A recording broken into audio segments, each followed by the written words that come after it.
What up, peeps? Welcome to Leaf Talk, Episode 2, Game 2. Toronto Maple Leafs in Ottawa tonight, and they lose by a score of 3-2. Not a great game by the Buds, despite what the score might think. You might think, it's only 3-2. They only lost by a goal. It was actually pretty abysmal. Anybody watching the game could tell you that.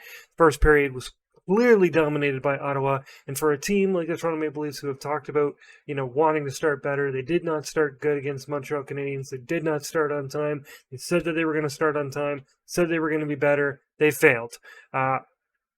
Clearly, Ottawa was the better team throughout the game.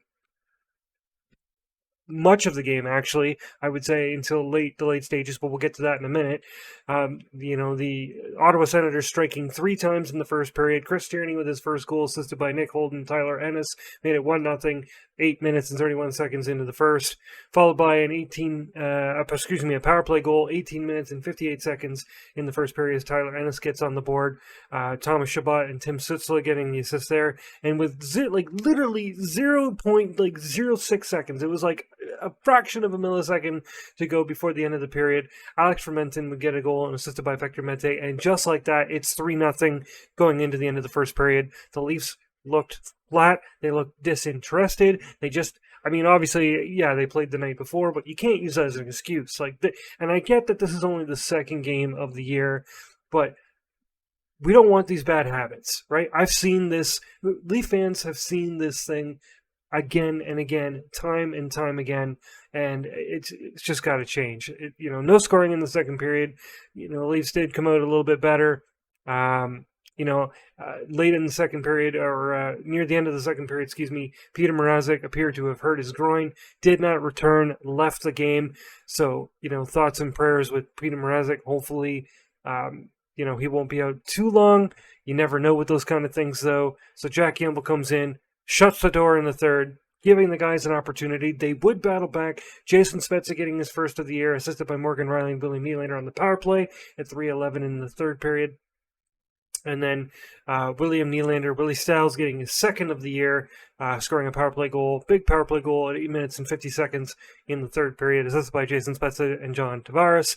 But everybody else, Koss, Ritchie, Simmons, Marner, guys who you would think that would be able to at least contribute, were pretty quiet tonight.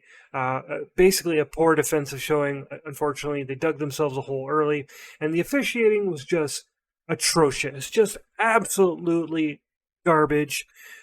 There's no way to get around that, and I'm not just saying that for the Toronto Maple Leafs. If you're an Ottawa Senators fan, you know as well as I do that the officiating was horrible on both sides. There was absolutely missed calls and very bad calls made for both sides. I'm not just saying this. I'm not saying that the officiating would have changed the outcome of the game or would have made the Leafs win or tie or whatever, but good Lord.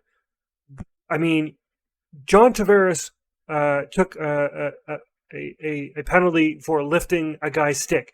I don't recall seeing anything that says you can get a penalty for that. Now, if it was a high stick or if there was a slash on the play, sure, okay, fine, maybe you have a case. But good God, some of these calls, it's atrocious. I understand that the league's trying to cut down on cross-checking, and of course you have the obstruction hookings and all that stuff, but it was just garbage. So, again, another poor showing by the Toronto Maple Leafs. They did not play very well.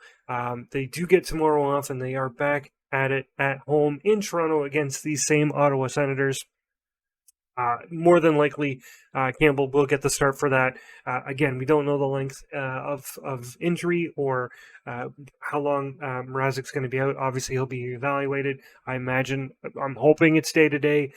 He was able to skate off on his own terms, so I guess that's a bit of a positive.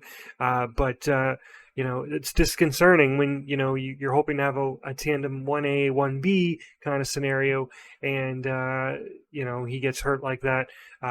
Still no Austin Matthews. Again, best case scenario, he'll show up next week. But they got to start better on Saturday. So Jason Spezza basically, quoted in saying, basically that it's early in the year. Let's not make something of a big deal, but you want to find your identity as a team. And we've had 2 slow starts, 2 games in a row. It's going to be something we talk about. They're going to have a rest day tomorrow. regroup on Saturday. So hopefully they can bounce back. If you're going to the game, please cheer, be loud, show some enthusiasm, because good Lord, the home crowd the other night, they looked like they were at a funeral, or just would rather be somewhere else. And quite frankly, there were times where there was some "Go Leaf Go" chants. There was times when it got loud, but if you're going to go to the game, cheer on the boys, be loud, be that momentum that they need. Again, hope they get off to a better start on Saturday, because this is bad. You never want to.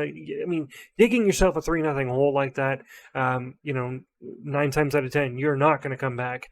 You could say that the Leafs were kind of gift wrapped 2 power plays there to get back in the game and stuff like that, but it was horrible. The power play obviously connecting, which I guess is still a good thing. When you take a look at the statistics, I mean, Toronto outshot I was about to say Montreal outshot Ottawa 48-36. They were 2 for 5 on the power play. Ottawa 1 for 4. 22 hits, 24 hits, so it's pretty even. So expect a good battle of Ontario on Saturday, or a good tilt. Leading the block shots 15-12, and Ottawa turned the puck over 19 times. So if we can continue to do that, if the Leafs can continue to force turnovers, give themselves some opportunity, that'll be great. Bunting did actually have some good opportunities earlier in the game too to score. He had a breakaway, and he was definitely in front of the net, being a bit of a pest. So I do kind of like to see that. But again, our thoughts and prayers obviously go to Mrazek. Hopefully he will be okay and bounce back sooner rather than later. But in the meantime, if you're the Toronto Maple Leafs, what do? Do you call up Hutchinson if he's out long term? If he's out a while? Do you, dip your toes? If you put him on, I guess if he's out long term, you can put him on LTIR, maybe pick up somebody. We'll see what happens. I am, again, some small positives, despite the fact that they did get off to a poor start. Like I said, the power play was great. Great to see William Nylander, picking it up and getting on the board again. Definitely need some big things. When you don't have your big star like Austin Matthews, you need your big guys to step up. I really think Mitch Marner is going to score sooner rather than later, and not just like on 5-on-5. I'm talking on the power play as well. He's got to get going. He's got to find a way. Just be you. Just be Mitch Marner. Don't be anybody else. Just do what you've done that's made you successful, and I'm sure he'll find the back of the net. Game time Saturday, 7 o'clock, Scotiabank Arena. Toronto Maple Leafs and the Ottawa Senators, and hopefully, again, better effort. Let me know in the comment section down below, guys, what you thought about the game, what you liked, what you didn't like. Do you make some lineup changes? Do you change some of the lines around? Maybe some reshuffling? What do you do if you're Sheldon Keefe? And what do you think is going to happen on Saturday? If you like this video, guys, as always, hit the like button, subscribe if you like. Really helps out the channel. Tell all your friends, and I will see you in the next one. As always, go Leafs go.